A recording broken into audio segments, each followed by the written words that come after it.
Welcome back to SPBL Live. We have a fantastic episode for you today, a very highly anticipated episode. I'm your host, Carson Piasek, and we have a whole panel of associates here to break down these teams for us today. A lot of panelist members that were on the reveal last season, as well as Hall of Famer Garrett Brooks. We have a great show coming in for you today. And we are very excited to show you these teams. For the record, none of us panelists know who is on each team right now. This is all new to us as well. So we will be reviewing and reacting live just as you are. We have our media big board. Now, this is an anonymous poll from each of the media members ranking each of the players in the SPBL this season. Obviously, we noted in the last episode the newcomers of Jack, Wilson, Bo, and Josh. We also have returning member Drew. And as you can see, along with that episode that we just recorded, we have a lot of talent coming into the league this season with a very highly anticipated Jack Flynn projected to be the top player in the league, according to our big board.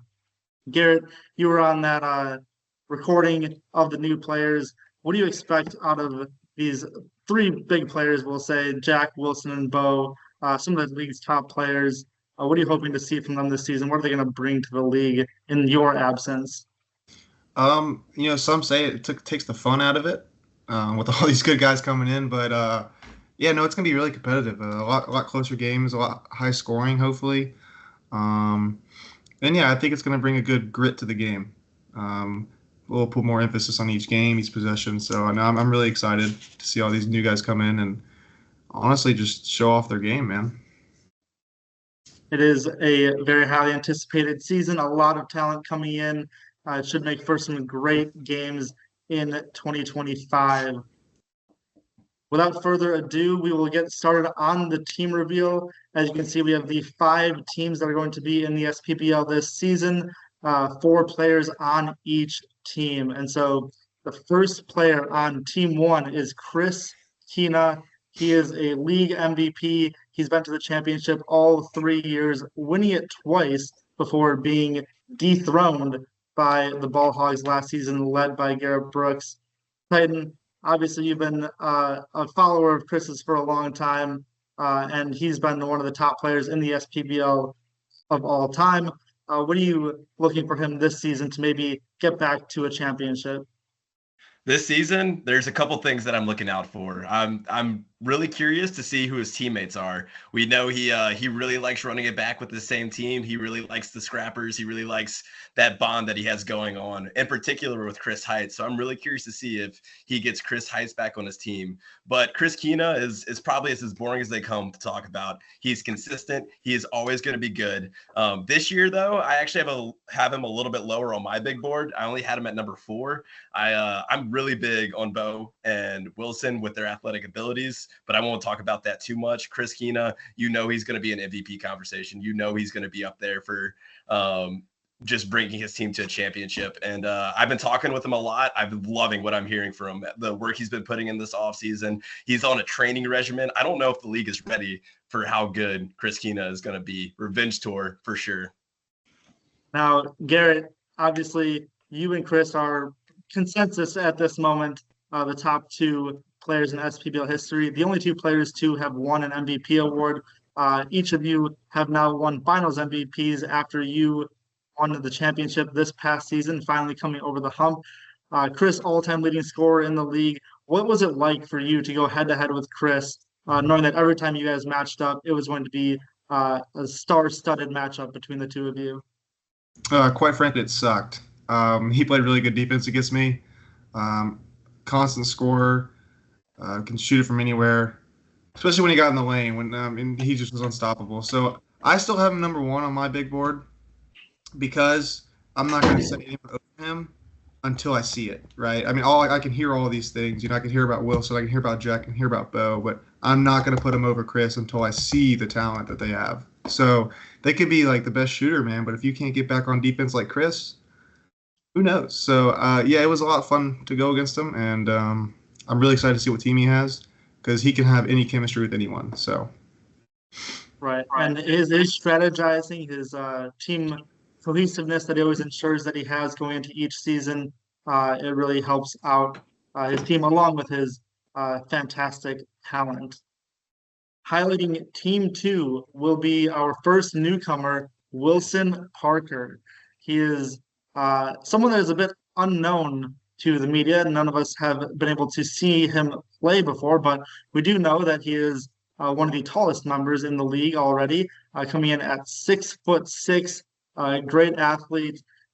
Grant, what have you seen about Wilson that you think could make him a strong player in this league? Having him as the third-ranked player in the media big board. Yeah, like you said, we haven't seen a ton from Wilson yet. We haven't seen him play, but from all the intel that we've had, he sounds like he's going to be a force. He's the tallest player in league history. He's got that basketball and football background, so you can expect him to be a physical player. I want to see him absolutely dominate the boards this year. We've seen guys like Hunter do stuff like that, but Hunter doesn't quite put up the numbers that sometimes we might expect him to. So I'm looking to see Wilson absolutely dominate down low. Our analytics team does have him projected to get 18 boards per game this season, which would be the second highest in the league all time, right behind Hunter's 18.5 per game. We'll get more on that analytics later, but Angel, we've seen words that he's a strong ball handler as well. 6'6" guy who can handle the ball really well. Great athlete. How hard do you think it will be to defend a guy like that for this league? I think it's going to be very difficult, and something that Wilson reminds me a bit of Garrett, actually. Similar body type. Obviously, Wilson is a bit taller, which is a scary sight for the league. But he is a question mark. Obviously, the rumors are that he is a great player, and from what it seems like, he's going to put up big numbers.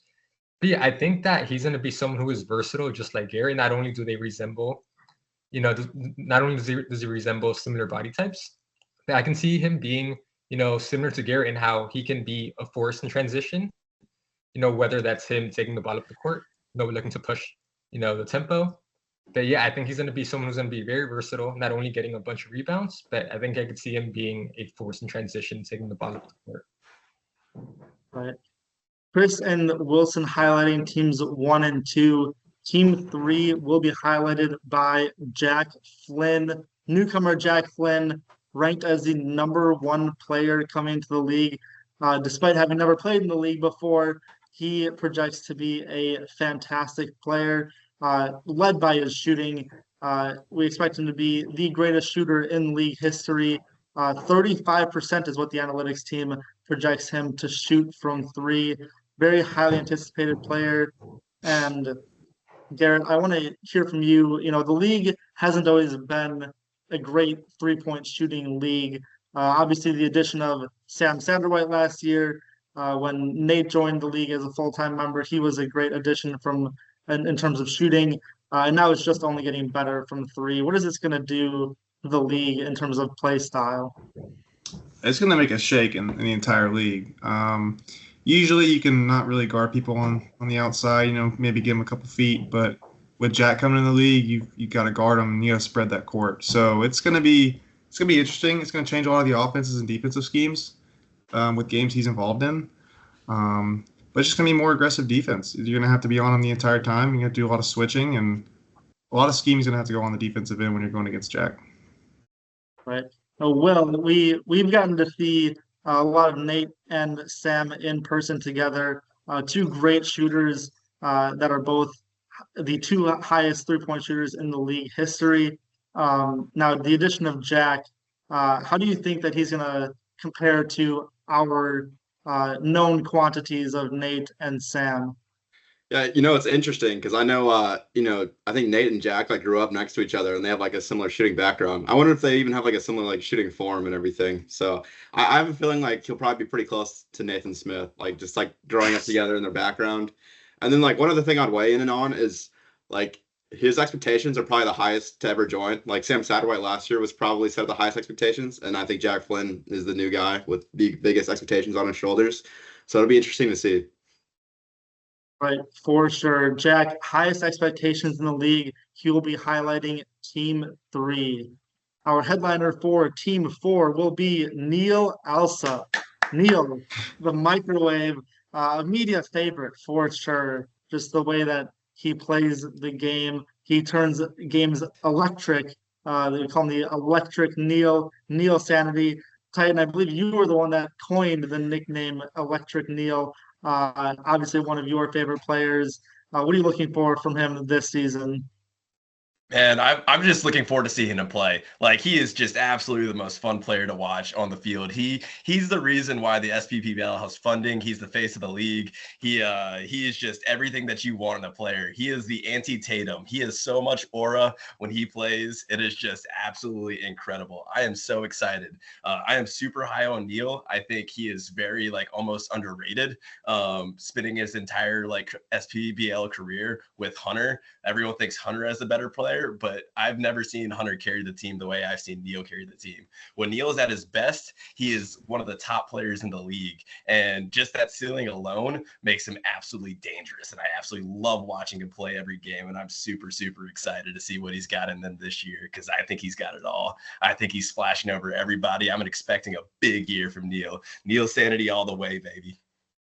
Yeah, I mean, he is just a joy to watch on the court. Grant, you were originally one of the highest ones on Neil amongst the media crew when before any of us really got to experience Neil's sanity. And how do you think that he's going to fit in now? He's obviously going to have to be one of the top scorers on his team. He's the headliner for Team 4. How do you think he's going to compare to some of these other top players in the league? Yeah, I mean, what we've seen from Neil in the past is that his teams live and die by him. Like the ball always, without fail, will go through Neil. And some see that as a huge plus, some see that as a huge drawback. It's just a matter of whether Neil's on that day. So, like Titan said, Neil's the most electric player in the league. Everybody loves to see him when he's on, but if he's off, he's off. But I think early on when we first seeing Neil, people didn't quite understand his game. But as we've learned to grow, learn to love Neil, we start to kind of figure out how he works, and it's always a good time when Neil's playing. It is always a joy to watch Neil. When he's on, he is on. So those are the first 4 team highlights. Our 5th team will be led by Sam Satterwhite, newcomer to the league last year. And as Will mentioned, he was a very highly anticipated newcomer. And boy, did he show out last year. The highest three-point percentage of all time in the SPBL, led the Blackfriars to a tie for the regular season championship. They got the 2 seed in the playoffs, lost to Garrett's Ball Hogs in the playoffs.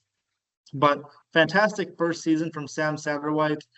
Angel, how do you think he did relative to expectations last season? Obviously, highly anticipated, and he showed out. Yeah, I'm a big Sam fan. I believe I voted for him to be MVP, actually. I'm just big on Sam. I think he's a perfect basketball player. I think he offers a perfect combination of scoring, playmaking, and just good decision making. So I think Sam met expectations. He actually surpassed my expectations. I did not see this coming from him. But yeah, I expect another great year. And something that I can say is whoever are his 3 other teammates, I think you're going to enjoy playing with someone like Sam, because I think Sam is going to, make you better and also lead the team. So I think Sam is up for another great season, in my opinion. Definitely. And Will, I mentioned we got to see him play in person. And in that game, it was against the Ball Hogs. Garrett was not playing. It was Jacob that filled in. But we saw that Jacob gave Sam some trouble with his length, defending Sam really tough.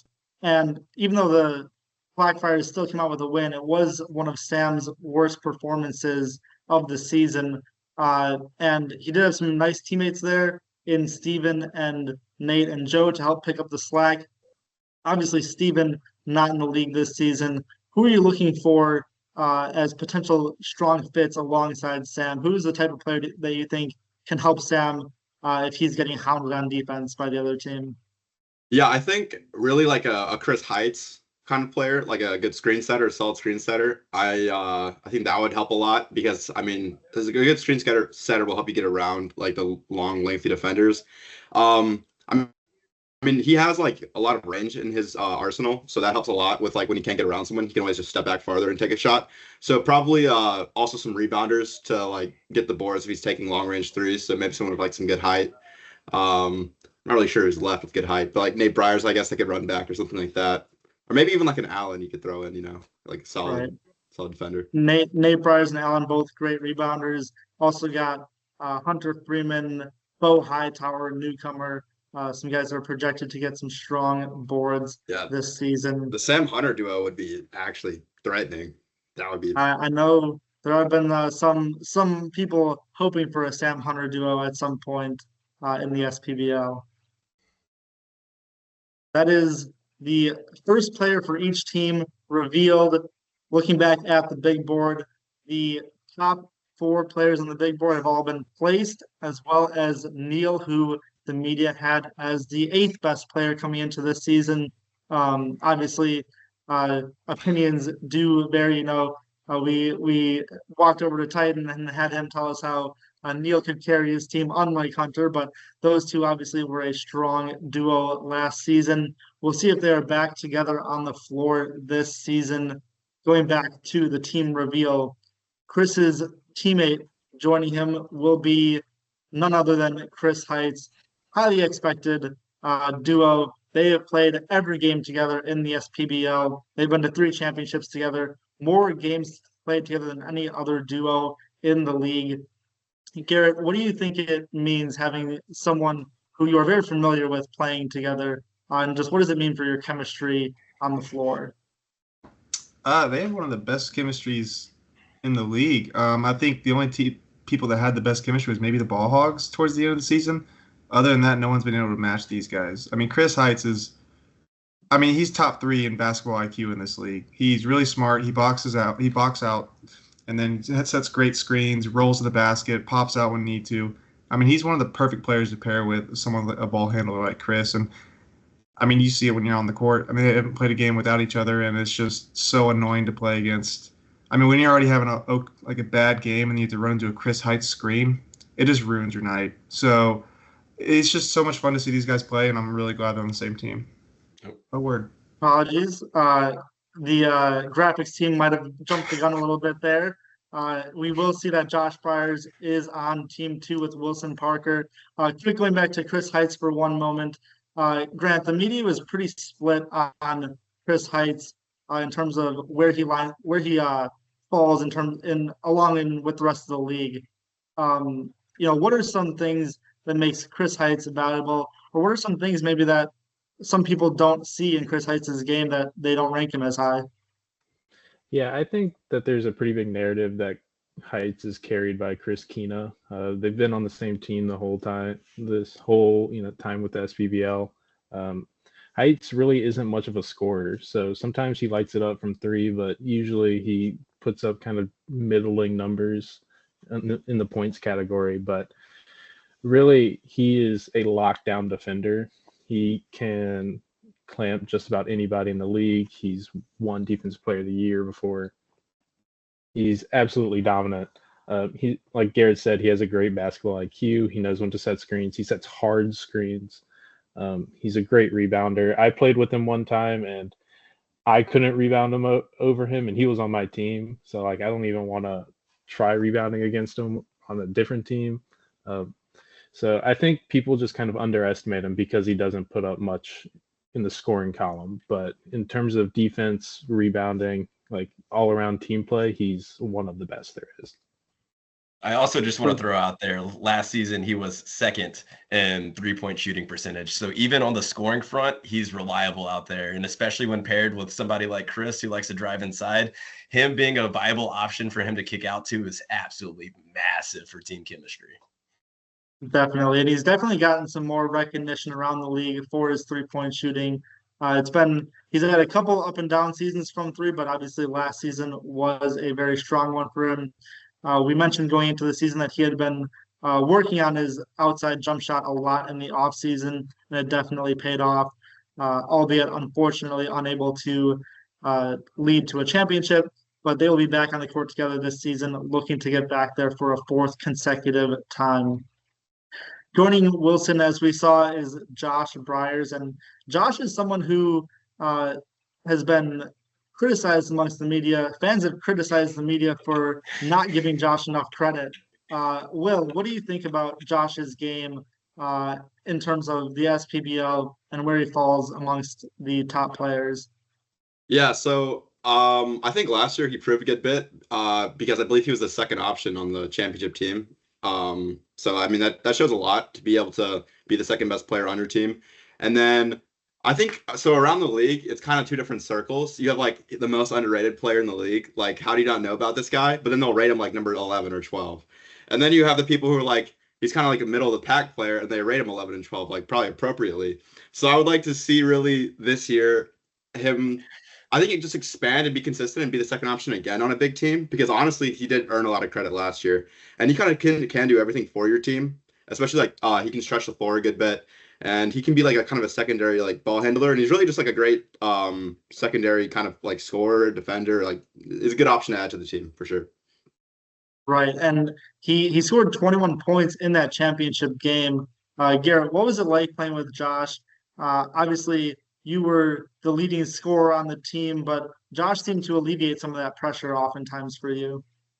Yeah, I don't know how he's not a top 10 player. Josh is unreal. Again, he was the best second option in the entire league.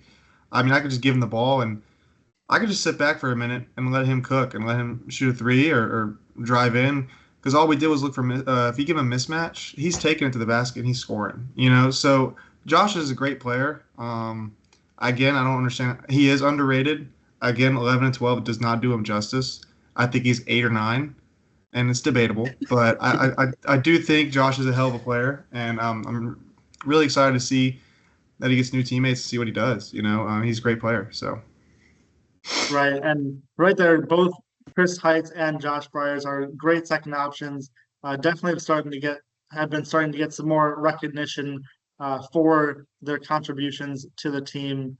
And we'll see Jack Flynn, his second option. He will be joined by Hunter Freeman. Ooh, Jack and Hunter on the floor together. Jack, the shooter, Hunter, the interior force. This is going to be quite the duo for the league to handle. Angel, what do you think about pairing someone like Jack, a newcomer who we know is a lethal outside shooter with a fantastic rebounder in Hunter Freeman?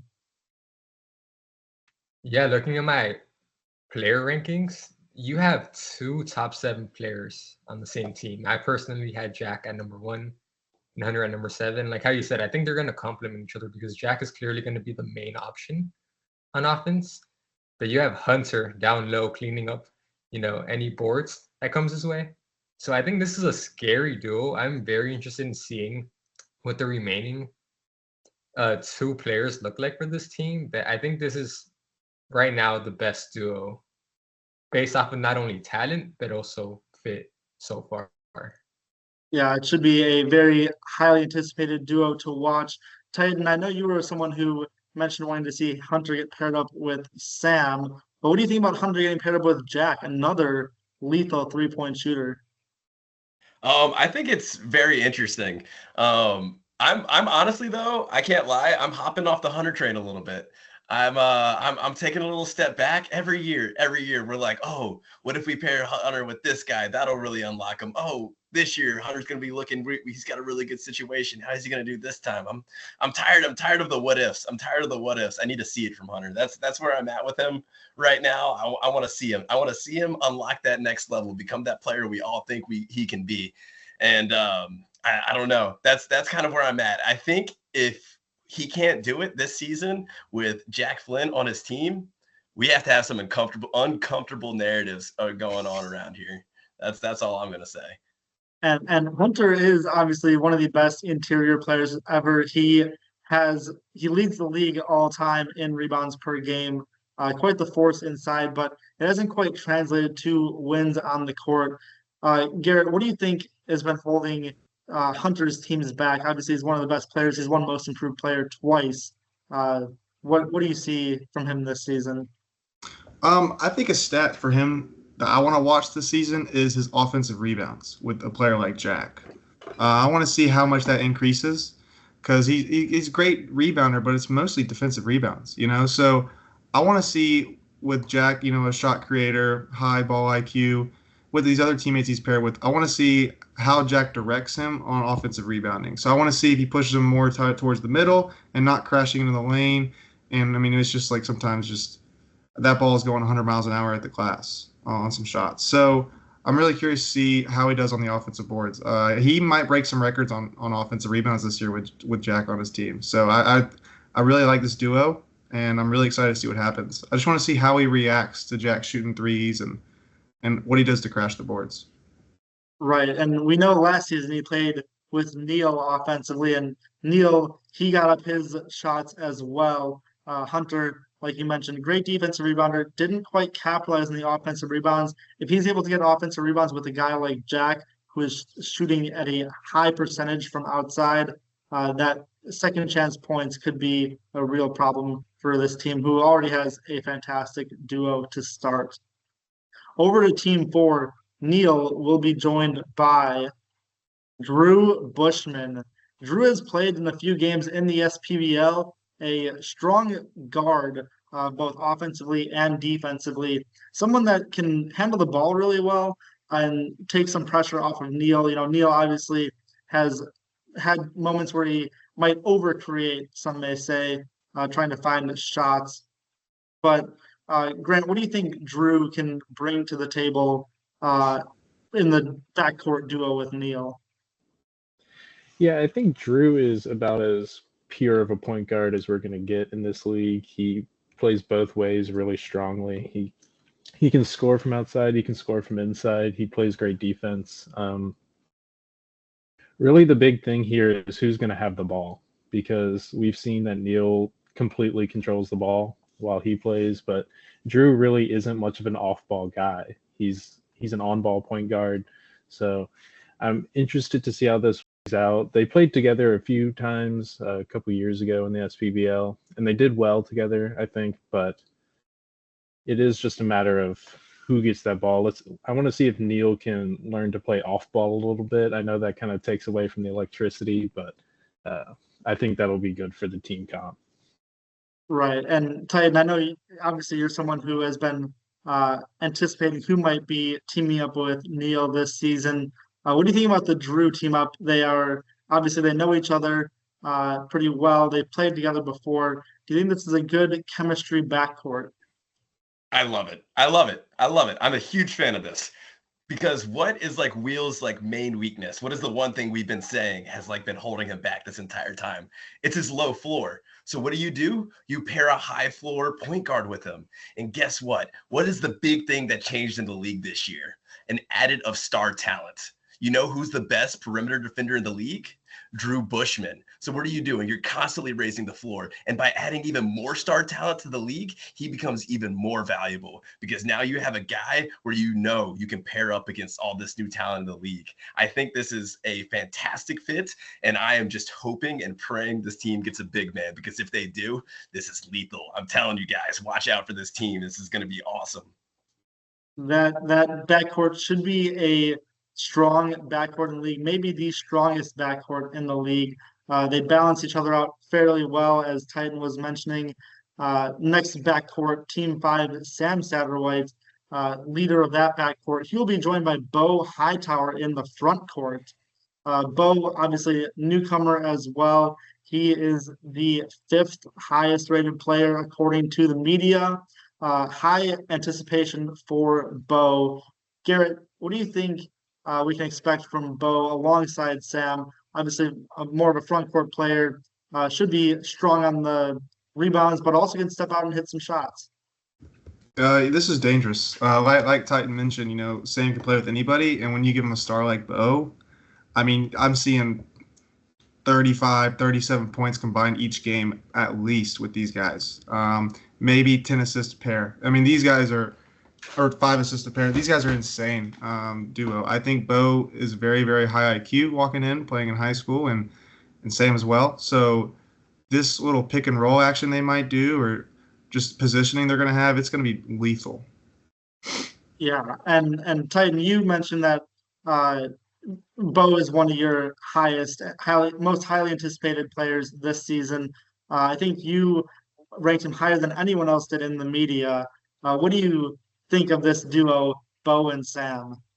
League is cooked, bro. League is absolutely cooked right now. Like, this is like actually insane. I absolutely love Bo Hightower. Like, I think he is going to be an absolute menace in this league, because guess what? We aren't playing professional basketball right now. Like, shooting stats and everything like that, like, that's all good and all. But you know what really wins games? Grit, athleticism. And guess what? Bo Hightower has it. He's a multi-sport athlete. His entire high school career, he was just an absolute dog at it. Everything that he did, he is going to be a freak on the boards. I absolutely can tell. Just like looking at his football highlights, he's a down and gritty guy. I absolutely love it. He's going to be involved in every single way, and he is going to be moving around the court, getting great looks for Sam. This is going to be an absolute menace of a duo.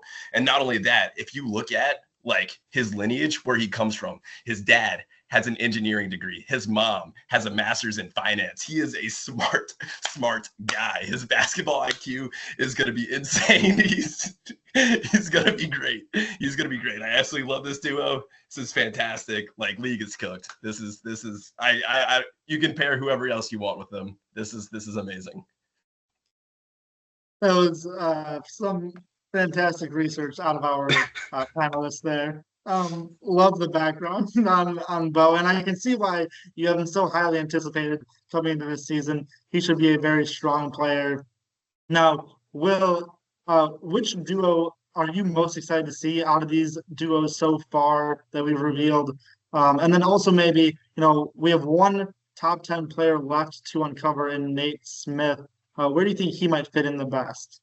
Okay, I am like pleading that Chris put Nate on the same. Like, they put Chris and Nate on the same team, because I've been wanting to see that duo forever, and I feel like it would be balanced looking at this like team sheet so far. Because I mean, some of the duos already were ridiculous. So I mean, I think 2 players in the top 10 being together is like very normal. So Chris and Nate, I need to see that. I really hope to see that. It'll be the first time without C squared, or C cubed, but C squared and Nate will basically just be the same team chem. And then the duo that I think is the best, or that I'm most looking forward to, is probably the Jack Hunter duo, just because like I've heard so much like about Jack Flynn, and just like how dynamic of a scorer he can be and his background. I don't know if his dad's like a CPA, so maybe his basketball IQ isn't as high, but it's probably pretty impressive. And then I mean, Hunter just like pairs so well, because he kind of just fills in all the spots that I'm guessing Jack is probably not going to be like asked to do, like just like the rebounding and kind of just playing in the paint. And he has like a motor too, so very excited. Right. Yes, he is. It should be a very strong duo to watch. We'll see where our team deciders, the official team deciding panel, put Nate Smith. Obviously, Will hoping for that Nate Chris team up. Going back to the media big board, we now have 5 more names crossed off the list. Obviously, mentioned that Nate Smith is the only top 10 player remaining on the board. Nate Bryce is another one, another big guy who can really help a team out. And looking at these teams, Angel, where do you think Nate might fit in the best? I would hope Team 4. Obviously, I think Neo and Drew are great players. But just by looking at pure talent from these duos, I would say Team 4 is up to the slowest start. So I would say probably Team 4. I think Nate is a great player. And something else that we had mentioned that I think Grant alluded to was Team 4 was possibly in need of some off-ball players. And even though Nate is great with the ball in his hands, I think a great thing about Nate is that he's able to space the floor and let Drew, do his thing on the court. So I think Team 4 would be a good landing spot for Nate. Right.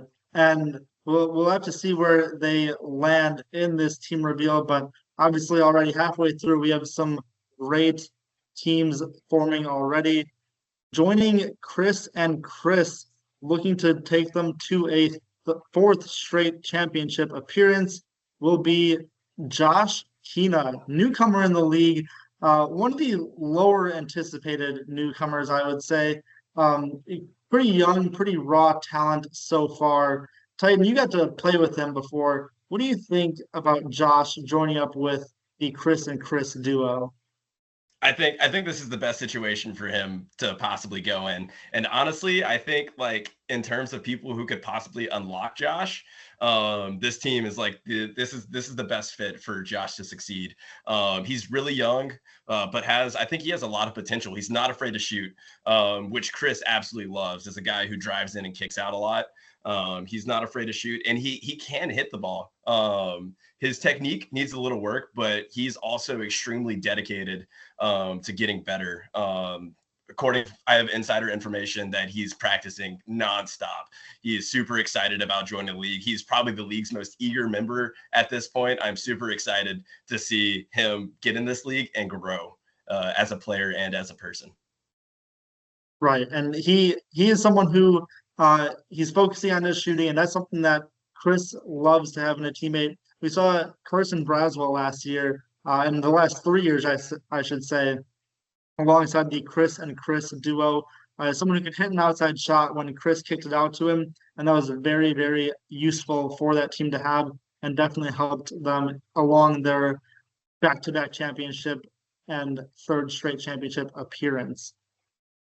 Joining Wilson and Josh will be Luke Briers. Luke keeps the team up with his brother Josh, the ball hog duo that won the title last season alongside Garrett.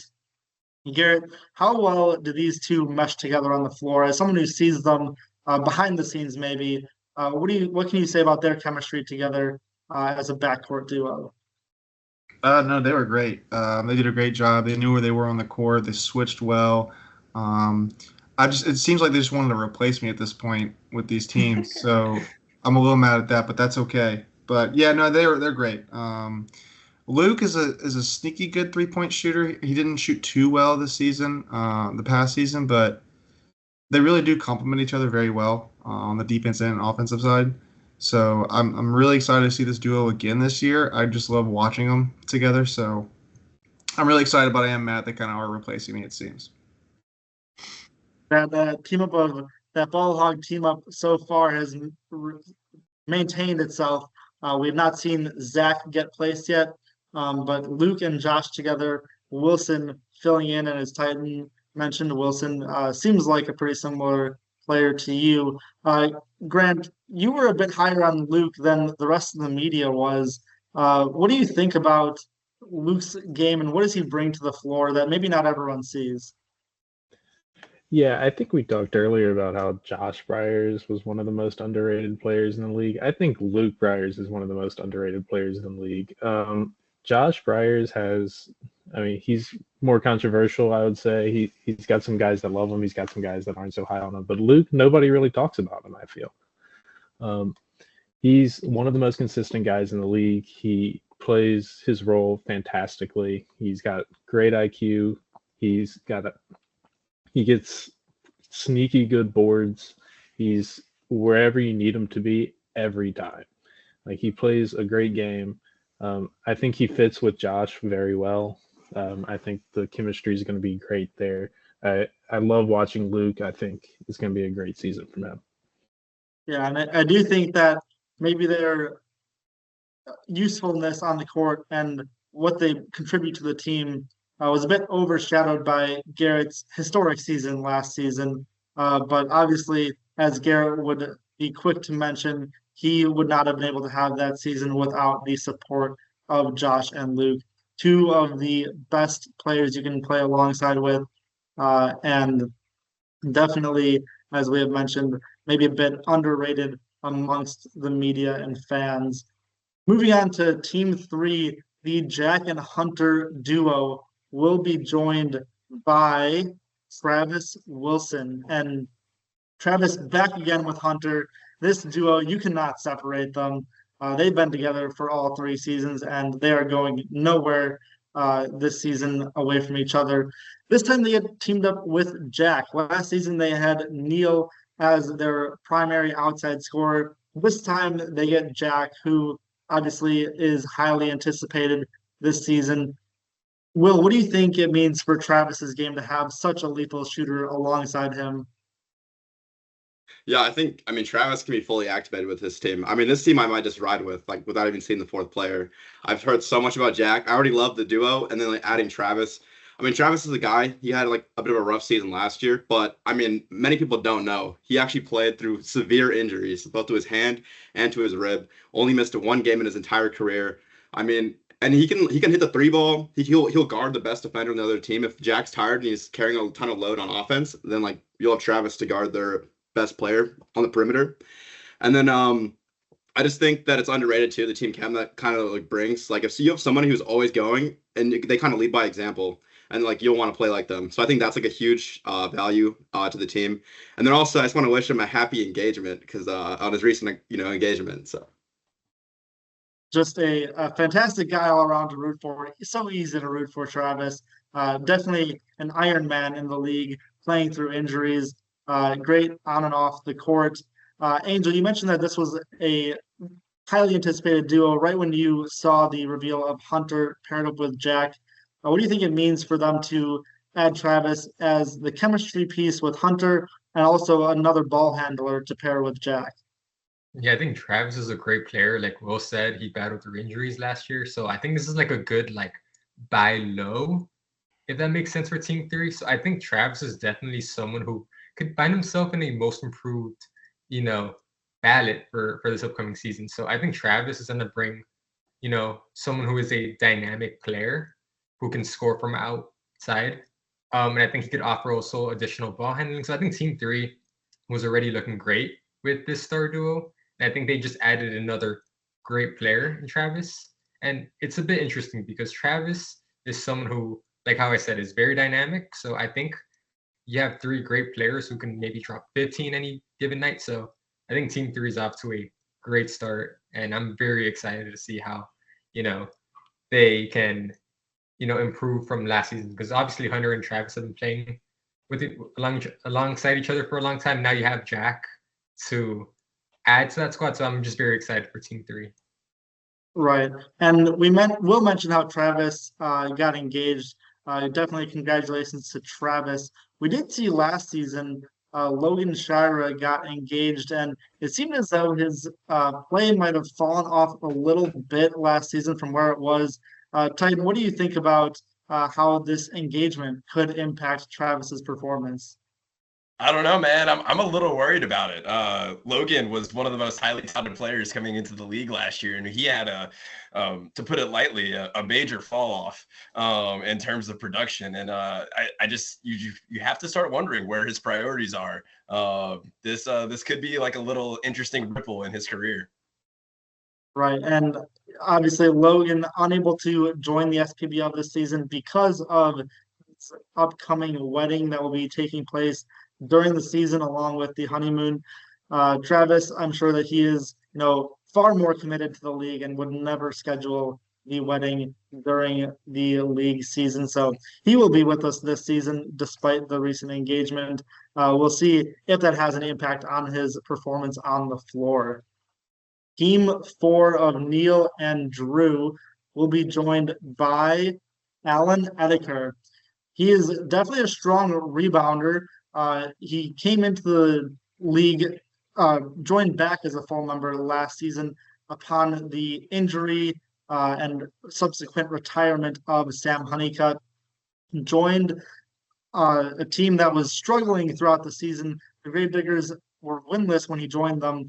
They did end up managing to get a win, and Allen made it sound like he thought that they were just starting to hit their stride. Unfortunately, it was too little too late as they missed the playoffs. But as a rebounder, Grant, what do you think of Allen's abilities on the court? Do you think that he is enough of a rebounder to be a lead rebounder for a team? Yeah, Allen was one of the biggest question marks for me coming into this season. I mean, we've seen him play unlike some of these other newcomers, but He gets pretty good boards.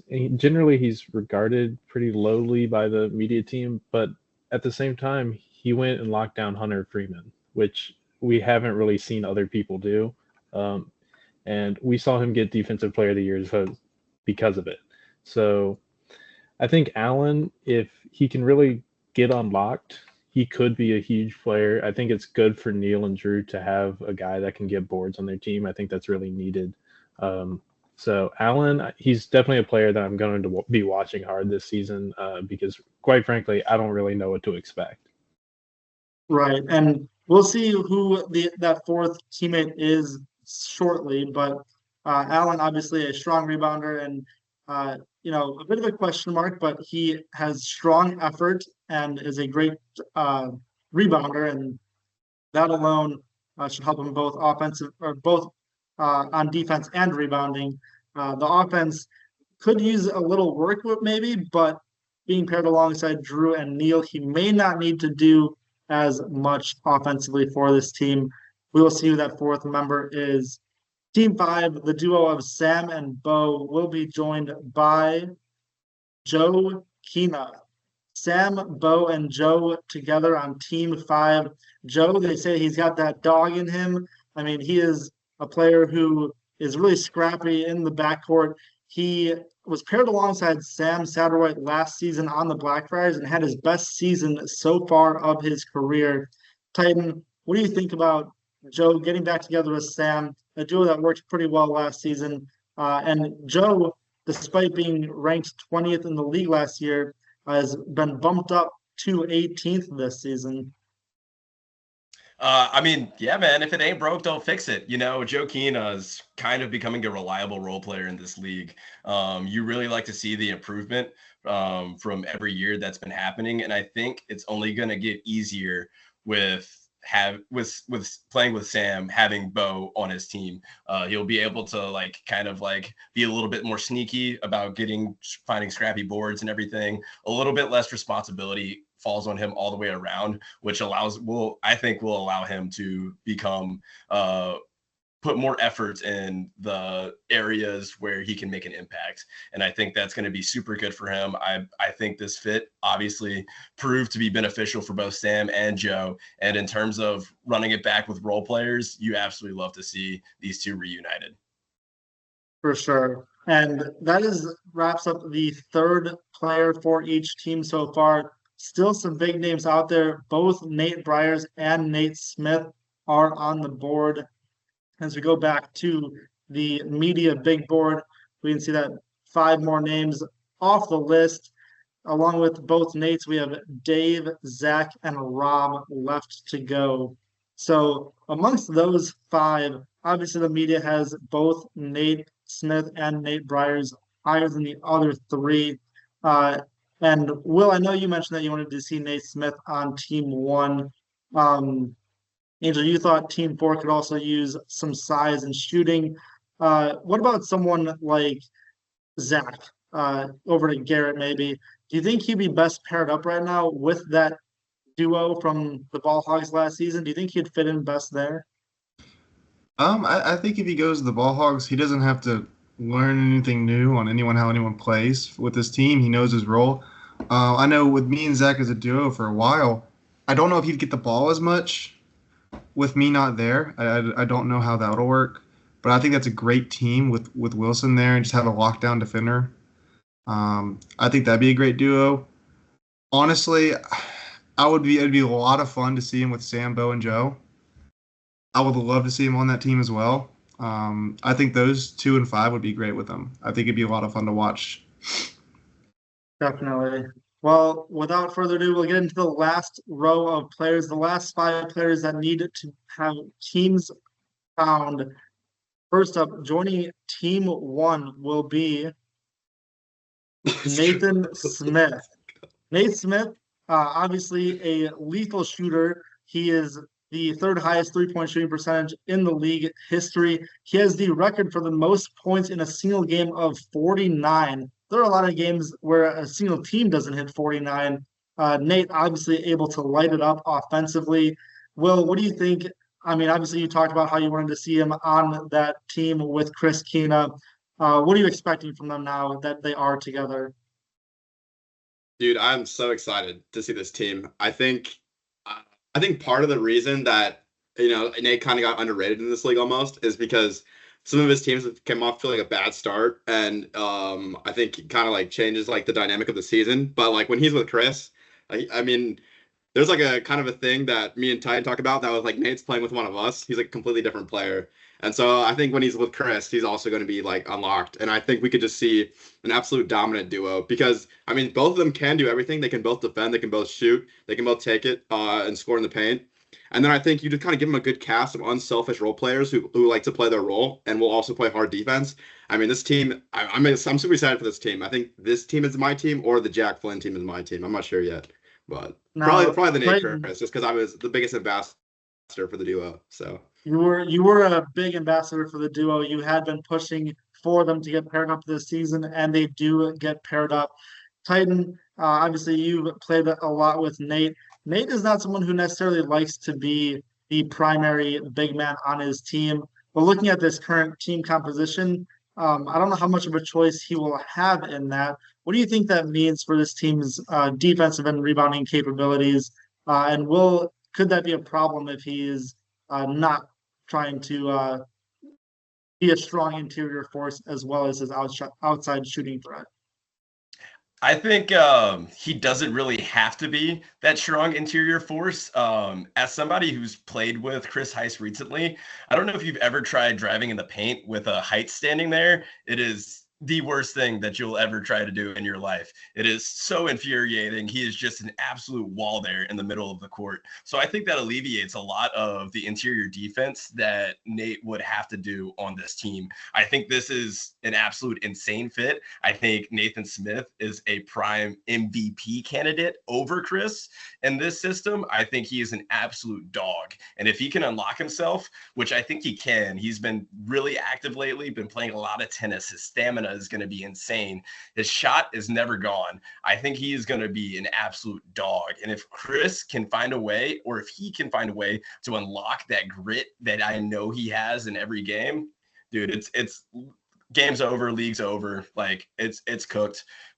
Chris has a great setup right here, being able to drive and kick out to some great shooters. It is just like this team's composition is great. It lacks a little bit in interior D, but I think they all like play good enough to make up for it. I think they'll be absolutely fine and probably be one of the more efficient teams on the court as well, just on a pure chemistry standpoint. You can guarantee that Chris will have his defensive strategy game plans laid out very well for this team. And as long as his game plans are strong and the players do as is expected of them, I'm sure their defense will be able to hold up. So that is team one. Chris and Chris are joined by Josh and Nate on their quest for a fourth consecutive championship appearance and third title overall after losing the championship last season. Team two of Wilson, Josh, and Luke will be joined by Zach. And this is that ball hog trio, as Garrett mentioned, almost replacing himself with Wilson. How do you feel now after seeing it fully laid out, Garrett, seeing that they are replacing you with Wilson? You know, you guys won a championship last season, and we'll have to see how Wilson does end up comparing to you. But what do you think about the three of them being back together? I mean, mixed feelings. I guess I'm really happy to see him run it back again, but also feels like I just got kicked out the door and just thrown in, and Wilson's just taking my place. I do think it'll be interesting because now we can put it to a comparison game of how they were this season with Wilson and me last year. So I'm really curious to see. Wilson might just blow me out of the water and just be a 10 times better ball player than I am, being 6'6". So I think it's really fun. I know Zach really likes playing with Josh and Luke, and when he's playing with like some other guys, he doesn't really get the ball as much, you know. And for Zach's volume of when he needs the ball and when he doesn't, I think this team fits perfect. So I will say I do think Team 2 will cause Team 1 problems with if Wilson plays down low. So I'm very curious to see how a 6'6" guy plays against Chris's team. I'd love to see that. I can't wait. Hopefully that matchup's first because I want to see that game. Right, and we, Titan mentioned how Chris Heights is a strong defender down low, but he definitely does not quite have the height that could match up with Wilson. Uh, and even though he does have the strength, it remains to be seen if he could be a stopper of Wilson down there in the paint. Nate Smith otherwise would have to be the one to step up and defend Wilson in the paint. We'll have to see how that plays out on the court. Definitely will be an exciting game to watch, but the three ball hogs return together for a new season, trying to run it back with a new headline player in Wilson instead of Garrett. Garrett, although you mentioned that you felt like you got kicked out, we do need to make it clear to the fans that you did retire your own accord, as announced right after the championship game. Fair. Team 3, Jack, Hunter, and Travis will be joined by Rob. Rob joins that trio of Jack, Hunter, and Travis. Obviously, we talked a lot about how the three of Jack, Hunter, and Travis fit together and how they should be a strong trio. Rob joins them. Rob last season was on the Gravediggers, and he is a real hustle player, and he's not great offensively, which could be made up for on this team by Jack. But Will, you talked about how you loved Team 3, and now seeing that Rob is with them, what are your feelings about the team? I love Rob, and adding him to a team I already love. Team 1 and Team 3, like both of these teams, I'm gonna root for to the end. I think Rob kind of gets hated on because he doesn't have like the ball handling and the shooting ability that a lot of different other players have. He's been like, I won't even get into it, but he's definitely been slandered by several people in the league. But I think Rob provides a lot of value with his movement, especially on offense. Like he'll try and create opportunities for other people with just moving his body. And I think that with this team, I think Jack has a lot of basketball IQ, and he can maybe unlock Rob further. So last year, Rob was kind of put in a hard spot where he was asked to do things that he isn't really used to. And I think that on this team, he actually can see the potential of Rob, which we don't know. He could be Rob. We actually don't know. Right, and Jack alone, what we expect to be one of the probably the best shooter in the league. He does have now two teammates that are really not much of an outside threat at all. So it will be more pressure on him to try to get those open shots, but that could also lead to some open shots down low for Rob if the defenders focus too much on Jack. Over to Team 4, Neil, Drew, and Alan. There are two players left to be revealed. It is Nate Briers and Dave Keena. We'll reveal them one after the other so we can see how these last two teams get filled out. Neil, Drew, and Alan, as well as Sam, Bo, and Joe. First, Team 4 will be joined by Nate Briers, and that leaves Team 5 to be joined by Dave Keena.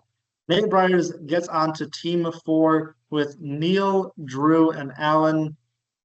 Nate Briers, obviously, he was a proponent of Drew coming back into the league, a nice ball handler to pair up with him, and then Neil as the shooter on this team. Really a pretty well-balanced team. Angel, what do you think about Nate Briers coming onto this team and providing some rebounding relief also from Alan? Yeah, when we were obviously revealing these teams, one takeaway was when I saw that Team 4 had Neil and Drew, I felt like they were missing some size, some physicality. And you get that with not only Allen, but also Nate, especially Nate, because he's going to be one of the taller, bigger players in this league. So I think he fills a hole that this team was looking at earlier. So I think Nate fits in nice with Team 4. I still don't know about the overall talent across the board in regard to Team 4, but Nate, I think, will be a nice addition and will provide some nice size and shooting as well. And then just quickly with Dave, I think more or less the same. Obviously, I think he's gonna find some chemistry with Joe, and I think that Dave is just someone who you're not gonna have any problems with unless you are Zach, possibly. So I think Dave is gonna fit in nicely with Team 5 as well. Now, along with Dave joining that team five, we know that Dave has played with Sam Satterwhite before. And Grant, you actually got the pleasure to play in that game alongside Dave and Sam and took down the Glass Cleaners, led by Garrett Brooks. What do you think about Dave and Sam teaming back up now? Yeah, I think Sam has the capability to kind of unlock Dave. I think if they can game plan really well here, then Dave can be in a great spot. One thing that I am concerned about is the pairing with Bo. We saw Dave kind of have a bit of a down year last year when he was with Hunter. So if Bo is very similar to Hunter and how he plays, then we could see something similar with Dave. But one thing that they didn't have was a guy like Sam who was, the true point guard, can pass the ball very well. I think Sam can kind of work an offense here, and I think that will be very exciting to see. Dave is a strong rebounder down in the paint. And as I mentioned, got to play with Sam before. There are quite a few team ups coming back from prior years. I would also like to note that Rob did once get to play a game with Travis and Wilson, or sorry, with Travis and Hunter. And in that one game, Rob did have 4 points and 9 rebounds. Pretty effective game from Rob. And, maybe you could talk about how Hunter's Hunter's rebounding ability also then helped Rob out down in the paint as Hunter draws so much attention. So quite a few team ups coming back into play this season. These are the full teams for 2025. Now, our analytics team did put together a graphic kind of showing some projected stats for the teams. So we'll have a lot to unpack here as we go through kind of lineups, projected ball handlers at the top, wings in the middle, and the big men at the bottom, as well as the full team projections. And right away, just kind of scanning through the teams, we see that team one expected to be a very high octane offense, as you would expect out of Chris and Nate Smith getting paired together, ranked as number 2 and number 6 by the media, respectively. But their lack of rebounding, lack of size, could be something that hampers them in the season. We see team 3 expected to be a top 3-point shooting team with the addition of Jack. But the ball movement could potentially be a concern with that team, as both Hunter and Rob are more post players, not really creators in the sense that Travis and Jack are. So overall, just kind of scanning through this, Garrett, we'll ask for some early predictions on best and worst teams in your mind. So, Garrett, I'll start with you. Knowing the team comps and seeing these analytics, what do you think? Who's your early pick as the top team, and who's your early pick as the bottom team? I think it's really, really hard this year to make a true choice. I know last year, just don't listen to the video because they were all wrong, saying my team was last. So these aren't going to be accurate. Hey! We heard some pushback on that. I believe Grant actually picked the Ball Hogs to win last season. Okay, fair. And there might have been some positive sentiment out there. We'll see. The media doesn't know all, but obviously you as a new media member could be the one that is the best predictor. Yeah, all the positives were covered under the rug. So I think it's hard not to say Chris's team is the number 1 team. I mean, that's just so good. I'm going to go ahead and say that team 2 would be the best because the Ball Hogs played so well with chemistry, and we're keeping the chemistry, and someone's got to pick them. I don't think they were going to be even picked to be the best team. I'm really excited about Wilson. I think he's going to do some damage down low if they could feed him right. And the worst team, I'm going to be the one guy to go against it. I'm going to go against the hype with Jack. I love Jack, but I think that team is the worst because I just don't know if it'll fit. If Jack does what he's supposed to do, if he gets those 29 points, there's a chance they're not the worst. But someone's got to go against the hype, and it's going to be me. I'm going to say Jack is not as good as what we're saying. He's not the number 1 guy. We'll see. I'm just going to be a bold prediction and say 3's the worst. It is an interesting fit. We'll have to see if Jack can live up to his hype. He's probably going to need to be able to score very effectively on this team to be able to help them along the season. Grant, over to you. Who are your early picks for top and bottom teams? Yeah, I mean, first I would like to start out by saying I did actually pick the Scrappers to win last year, but I was very high on the Ball Hogs. I love the Briars. Huge fan of Garrett as a player. But this As a year, I player. find it hard to kind of pick against the Scrappers again. They made the championship 3 times. They lose Brazzy, but I think Josh Kina can kind of fill that role pretty well with enough coaching from Chris. That'll really come down to whether or not Nate wants to play defense and whether or not Nate wants to play inside, because Nate's a great scorer, but he just doesn't put up the defensive numbers that we want to see. I think there's a lack of effort there sometimes, but working with Chris, I think we might see a new gear kind of come out from Nate. And then from the worst team, I'm not a fan of Team 4. The Drew Neal team up I'm not confident in it. Nate Briers has kind of fallen down my big board every year. He really hasn't shown me what I want to see. And then I just don't have a lot of confidence in that team. I just don't think that they're going to be putting up the same level of numbers that some of these other teams are. There is some good hype coming into the league as well to potentially match Nate Briers. So he's really going to have to step up on in the paint and show that he can be dominant down there. Obviously, someone who you'd expect to be a top rebounder, but has not quite gotten there with the likes of Hunter and Garrett in previous years. And also, a lack of top tier star power on that team with the media rankings not giving them a top 7 player, but still some good overall talent, and we'll have to see how that plays out on the court. Angel, over to you. Who are you most highly anticipating? What's your top and bottom teams for the upcoming season? Yeah, I think it's pretty easy. I think the Scrappers are the early favorites in my opinion. I think this team is just stacked. I mean, you got Chris and Nate, who are also number 2 and number 6 in my rankings. I'm a bit higher in heights than consensus. So I think just this team is by far the easy favorites to win it this year. In regard to who is the worst team, I do think this question is a bit tougher to answer. I'm between 2 teams. I'm between Team 4 and Team 5. But if I had to pick one, I think I would go with Team 4. So I think Team 4 is the most consistent across the board, but I just think they're missing that star power that you do get from Team 5.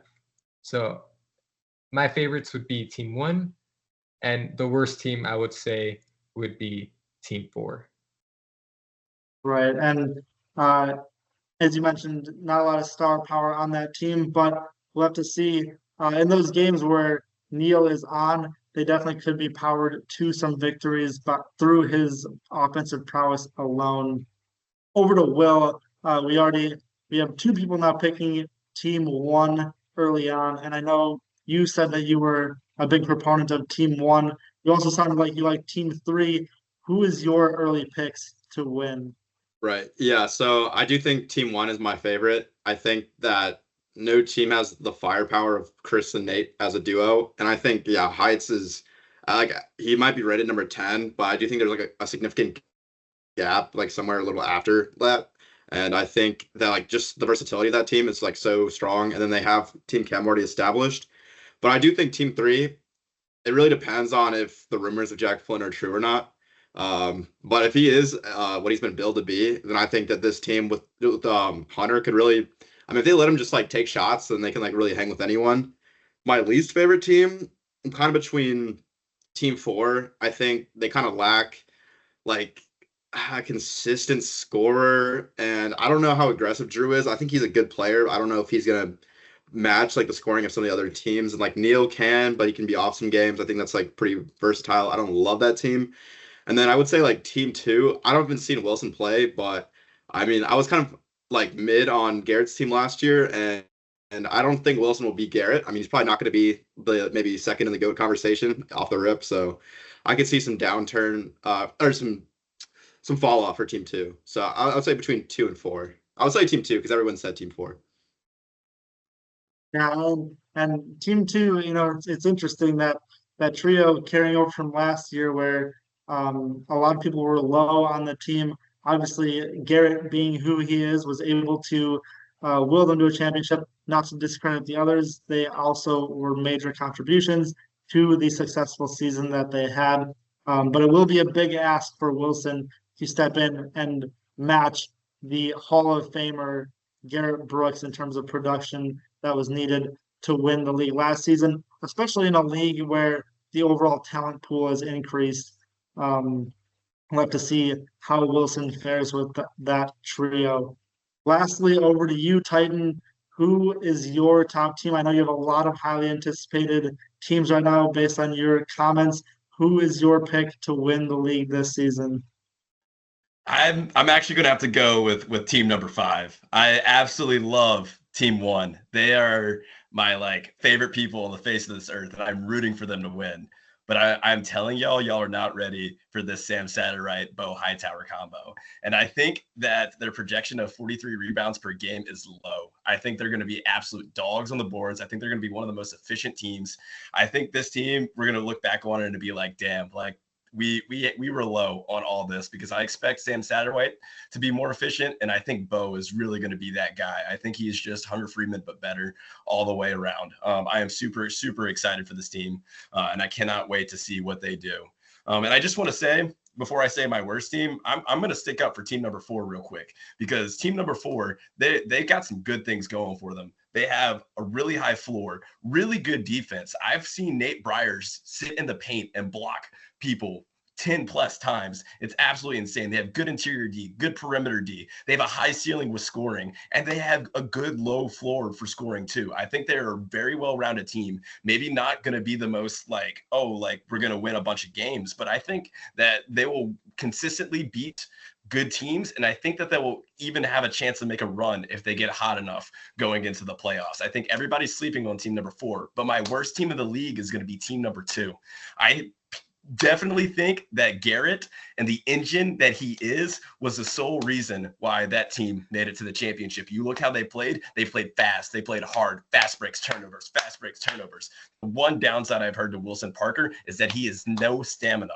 And if he has no stamina, they cannot run the same game plan that they ran back last year. They're going to be tired. If he's tired, then they're going to slow down the pace of the game. They slow down the pace of that game, they're going to be a little bit worse off, because I've watched their half court offense. No offense, Garrett, but y'all's half court was just like some of the worst basketball I've ever seen in my life. That's not true. But I've seen the Grave Diggers play. But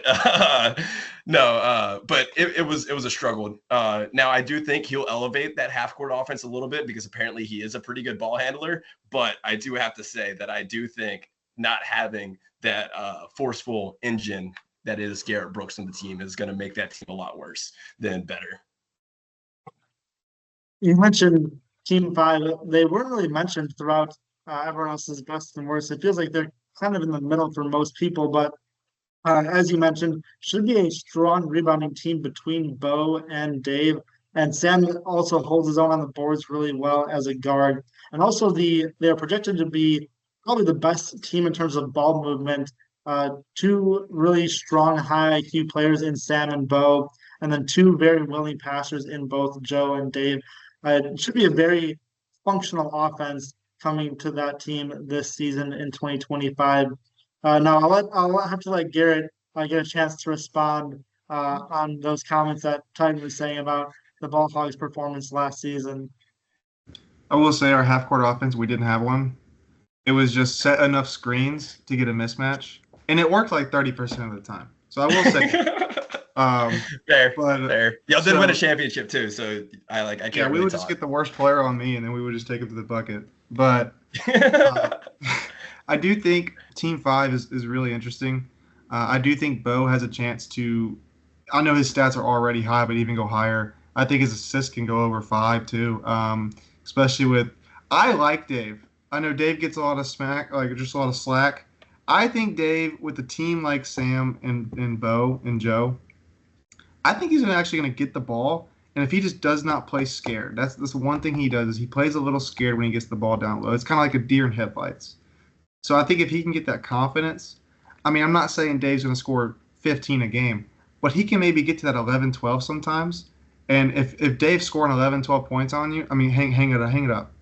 You know, you're done for it. If Dave's getting 10 or 11 against you with Team 5.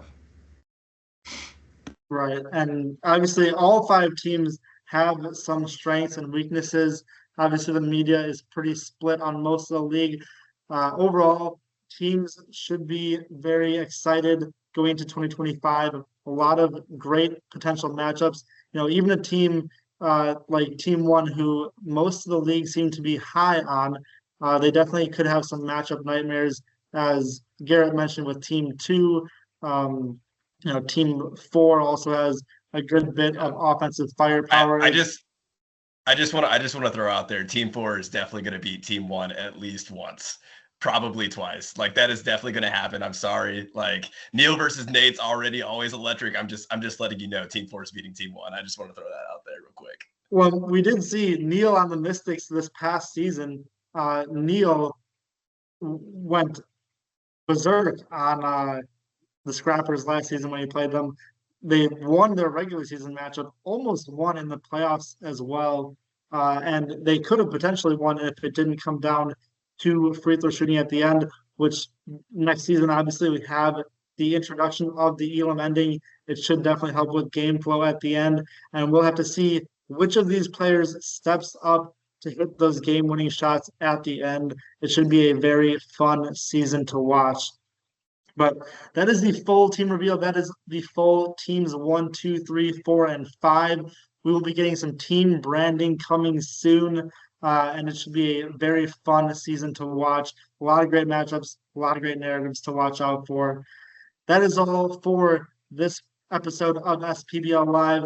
Thank you, everyone, for tuning in. Thank you to the panelists for joining and for your analysis. I'm sure the league will be excited to find out their teams and get ready for the 2025 season.